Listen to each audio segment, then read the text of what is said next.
नहीं चाहिए। हथियारों के बारे में कहाँ से आए, कहाँ से सप्लाई होते हैं, अवैध हथियार पिस्तौल थी। चलिए ठीक है श्रीकांत, बहुत शुक्रिया आपका इस तमाम जानकारी के लिए। आप नजर बनाए रखिएगा। बढ़ते आगे और पोखरण से बड़ी खबर है, जहां घर में घुसकर नाबालिग का अपहरण किया गया है। स्कॉर्पियो में सवार होकर कुछ बदमाश आए थे, जिन्होंने नाबालिग का अपहरण किया। बता दें कि अचानक हुई वारदात से अब क्षेत्र में सनसनी फैल गई है और परिजनों ने लाठी पुलिस थाने को इस बारे में सूचना दी है। सूचना के बाद पुलिस अब अपहरणकर्ताओं की जांच तलाश में जुटी हुई है। एसएचओ अशोक कुमार के निर्देश में बता दें कि सर्च अभियान चल रहा है। ज्यादा जानकारी के लिए बात करेंगे सहयोगी सावलदान से। सावलदान, क्या कुछ जानकारी पूरे मामले में? देखिए ऋषिका, लगातार पुलिस इस मामले को लेकर गंभीर और सख्त नजर आ रही है और इस क्षेत्र में, शांत शहर में क्षेत्र में ऐसी दुखद घटना को लेकर हर वक्त चिंतित और हर वक्त पुलिस को मदद करता भी नजर आ रही। पुलिस लगातार जो बदमाश थे उनकी शिनाख्त के प्रयास कर रही है। जैसलमेर के एसपी भौर सिंह राठौर इस प्रकरण की मॉनिटरिंग करे, सीओ अमरजीत चावला भी मॉनिटरिंग कर रहे। पुलिस ये टास्क है, बड़ा मिशन है, जो जल्द से जल्द जो बदमाश है उनको शिनाख्त करके और जो चुंगल में फंसी नाबालिग है उसको छुड़ाने के लगातार पुलिस प्रयास कर रही है। का जी सावलदान, लेकिन ये एक बहुत ही बड़ी बात है कि घर में घुसकर नाबालिग का अपहरण किया गया है। मतलब अब जो अपहरण करता है, जो बदमाश है, उन्हें पुलिस या प्रशासन का किसी भी तरह का खौफ नहीं बचा है। देखिए ऋषिका, साफ तौर से कहना उचित ही होगा कि पुलिस और प्रशासन का इन बदमाशों में खौफ नहीं नजर आया, क्योंकि नाबालिग अपने घर में सो रही, उसको ये उठा के ले गए हैं, तो पुलिस का खौफ तो दिख ही नहीं रहा है। और लगातार इस बात को लेकर पुलिस खुद चिंतित है। पुलिस लगातार इस मामले को लेकर सख्त से सख्त कार्रवाई को लेकर प्रयास कर रही है और इनका सर्च अभियान शुरू कर दिया और सीसीटीवी कैमरों की फुटेज की मदद ले रही है, जो उनके सूचना तंत्र है उनकी मदद ले रही है, ताकि पुलिस का बड़ा जल्द से जल्द इन आरोपियों को गिरफ्तार करो। जो चुंगल में फंसी नाबालिग बालिका है उसको इनसे छुड़ाने के प्रयास लगातार पुलिस का। जी सावलदान, ये जो अपहरण करता है, क्या इनके बारे में अभी तो कुछ जानकारी लगी है? क्या ये कोई आस पड़ोस के ही रहने वाले थे? क्योंकि ये घर में आसानी से घुस गए, या तो उन्हें पहले से पता होगा कि इस समय घर पे कोई रहता नहीं है, इसलिए उन्होंने इतनी आसानी से इस पूरी वारदात को अंजाम दिया। ऋषिका, लगातार पुलिस इस प्रकरण को लेकर मामले की जांच कर रही है, तह पे जारी आखिर ये लोग कौन है, कहाँ से आए, कब आए और इसमें एक लिप्त कौन कौन है। लगातार ये भी हो सकता है ये परिजन ही इस बात की पुष्टि कर पाएंगे ये कौन थे या किस पे संदेह है। पुलिस इस प्रकरण की निष्पक्ष जांच को लेकर सख्त और सजग नजर आ रही है। ऋषिका जी सावलदान, ये भी जानकारी सामने आ रही है कि स्कॉर्पियो में सवार होकर जो है ये बदमाश कुछ आए थे घर पे, तो क्या वो स्कॉर्पियो गाड़ी का नंबर या ऐसी कुछ अभी तक पुलिस को सबूत मिले हैं जिनसे बदमाशों की तलाश हो सके आसान?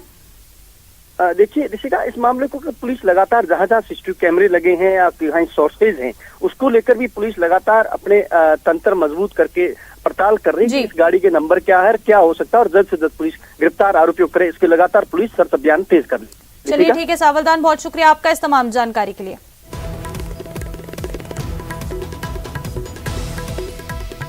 चलिए बढ़ते आगे और राजधानी जयपुर में घर में घुसकर नाबालिग से अश्लील हरकत की गई है। कि बता दें कि इसके बाद पीड़ित के पिता ने पड़ोसी के खिलाफ दर्ज केस कराया है। कालवाड़ इलाके में नाबालिग के साथ बता दें कि छेड़छाड़ हुई है। स्कूल जाने के लिए कपड़े बदल रही थी छात्रा, तभी अकेला पाकर कमरे में पड़ोसी घुस गया और नाबालिग के चीख पुकार मचाने पर आरोपी भाग निकला। कालवाड़ पुलिस अब आरोपी की तलाश कर रही है। बड़ी खबर इस वक्त की आपको बता रहे हैं जयपुर से, जहां एक घर में घुसकर छेड़छाड़ की गई है। स्कूल जाने के लिए छात्रा अपने कपड़े बदल रही थी, तभी पड़ोस में ही रहने वाले एक युवक कमरे में घुस आया और छेड़छाड़ की गई।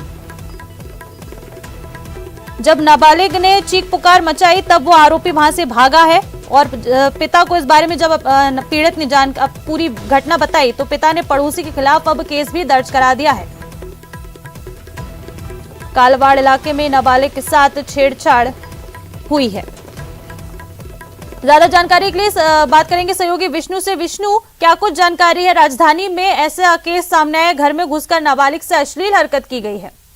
देखिए, कालवाड़ इलाके का ये मामला है जहां पर स्कूल में जाने वाली छात्रा अपने कमरे में अकेली थी और वह स्कूल जाने के लिए अपनी ड्रेस बदल रही थी। इसी बीच पड़ोस में रहने वाला एक बाबूलाल कुमावत नाम का व्यक्ति है, जो कि उनके घर में अकेला पाकर बच्चे कमरे में घुसा और बच्ची को उसने पकड़ करके उसके साथ छेड़छाड़ करना शुरू कर दिया। इस पूरी घटना से जो है बच्ची घबरा गई, वह चीख चिल्लाने लगी। तब आसपास के जब लोग मौके पर आए तब तक बाबूलाल जो था वहां से भाग निकला। पूरा मामला जब परिजनों तक पहुंचा तो बच्ची के पिता ने कालवाड़ थाने में मुकदमा दर्ज कराया और पुलिस जो है बाबूलाल जो फरार हो गया उसकी तलाश कर रही है। तो फिलहाल मैं एक छोटी सी बच्ची जो कि स्कूल में जाने वाली थी और कपड़े बदल रही थी, उससे छेड़छाड़ का मामला है और पुलिस आरोपी की तलाश कर रही है। जी चलिए विष्णु, आप हमारे साथ बने रहिएगा, तमाम खबरों पर आपसे अपडेट्स हम लेते रहेंगे।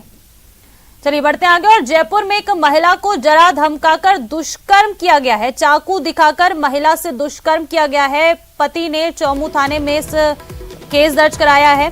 सीकर का रहने वाला है पीड़ित दंपति। चौमू में बता दें कि किराए से रहते हैं पति पत्नी। परिचित व्यक्ति ने ही महिला के साथ दुष्कर्म किया है। इस वक्त की बड़ी खबर आपको बता रहे हैं जयपुर से।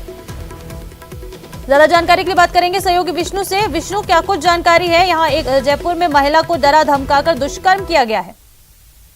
चौमू इलाके में रेनवाल रोड का एक मामला बताया जा रहा है, जहाँ पे एक दंपत्ति जो कि एक किराए से यहाँ पर रहता है, इलाके में रहता है, उसका आरोप महिला के पति का आरोप है कि उनके पड़ोस में रहने वाले राजू नाम का शख्स जो था वो अकेला पाकर घर में घुसा, तब महिला अकेली थी और चाकू की नोक पर यानी चाकू दिखाकर डरा धमकाने के बाद महिला के साथ दुष्कर्म किया गया।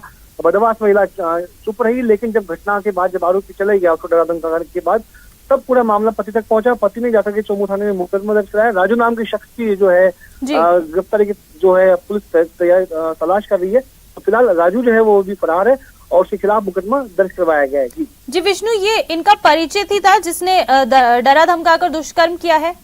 जी देखिए, बिल्कुल ये बताया जा रहा है कि जो राजू नाम का शख्स था वो इस परिवार को जानता था और वो उनके आसपास ही कहीं रहता था। ऐसे में महिला को अकेला पाकर कर उसने इस घटना को अंजाम दिया और करीब दोपहर करीब 1 बजे की घटना बताई जा रही है। इसके बाद जब महिला घर में अकेली थी, पति जो था काम के लिए बाहर गया हुआ था और मामला जब अब पुलिस तक पहुंचा है और ST-SC एक्ट और दुष्कर्म की धाराओं में जो है मुकदमा दर्ज हुआ है। चलिए विष्णु, बहुत शुक्रिया आपका इस तमाम जानकारी के लिए। आगे बढ़ेंगे और